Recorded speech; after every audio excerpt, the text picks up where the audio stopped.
पल खा के कुछ लहरा के हिरनी जैसी चलती है, पल में तोला पल में भाषा कितने रंग बदलती है, जिसको चाहे करबो का जल्दी डिसाइड करा, बाटनी हो रानी,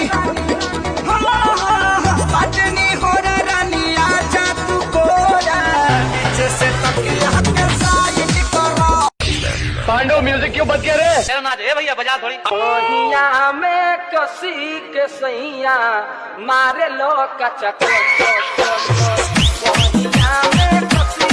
किसी लड़की को दिल में बसाने का नहीं, किसी लड़की को दिल में बसाने का नहीं, वो बुलाती है यार मगर जाने का नहीं, वो किसी लड़की को तुमसे मिलकर ये जाना है, होता क्यों दिल ये दीवाना है। जवन पहिला तू सहिया राते, अब हिले तू खात बाटे, धीरी न साटी दूर तनी हाटी, धरी न हमके पाजा। कावन धोखा भइला मुह चोखा भइला, भरल पूरल शरीर तोरा खोखा भइल, गले लगल रे आलू उसीला रे।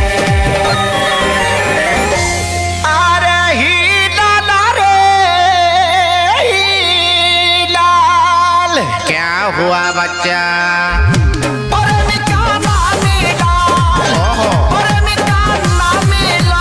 अच्छा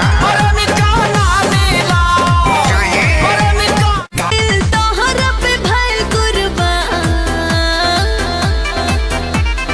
जागिए के करी लो बिहान, ए जान कब या सारा पूरा है भगवान, ए जान सदै बिसनुरा धोई दबाओगे, तू मंगिया जे सदै बिसनुरा धोई दबाओगे, नहीं हमर तू हो भी न केकरो होइल दबाओगे, तू मंगिया जे सदै बिसनुरा धोई दबाओगे, नहीं हमर तू हो भी न केकरो होइल दबाओगे, न होइल दबाओगे, न होइल दबाओगे।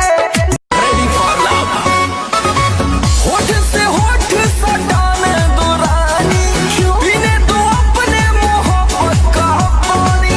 बॉडी का ना गुस्सा भी गोड़ में ना दूंगी, काहे हो कमरिया को टच करने ना दूंगी, कमरिया को टच करने ना दूंगी, कमरिया।